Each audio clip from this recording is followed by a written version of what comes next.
Harry blasted Graceland as dark and claustrophobic and said the designer was on acid. In his recently released memoir Spare, the Duke of Sussex recalled visiting Graceland, the former home of Elvis Presley in Tennessee. Prince Harry described the former home of rock legend Elvis Presley as dark and claustrophobic and said the interior designer must have been on acid. The Duke was visiting the area for the wedding of his and Prince William's close friend Guy Pelly, who was marrying Holiday Inn heiress Lizzie Wilson.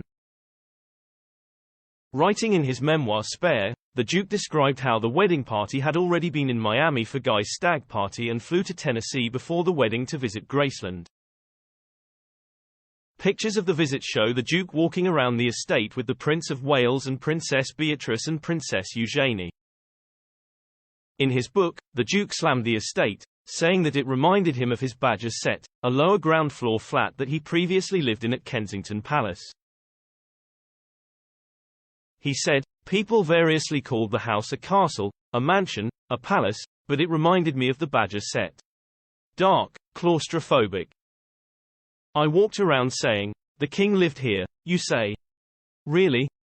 I stood in one tiny room with loud furniture and shag carpet and thought, the king's interior designer must have been on acid." Elvis bought the estate in 1957, a few years after he shot to fame, and lived there until his death in August 1977. The King of Rock and Roll, as he was known to fans, died in the house at the age of 42. His funeral was also conducted there, with over 3,500 mourning fans passing by his coffin to pay their respects.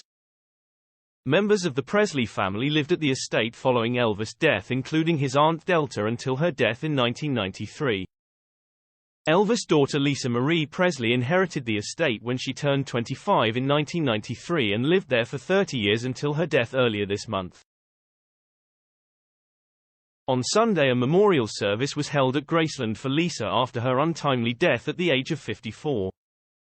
Among the mourners was the Duke's aunt Sarah Ferguson, who was a friend of Lisa Marie. In a eulogy, the Duchess of York talked about the words her late mother-in-law Queen Elizabeth II had used to discuss grief. She said, "My late mother-in-law used to say that nothing can be said, can begin to take away the anguish and the pain of these moments, because grief is the price we pay for love," and how right she was.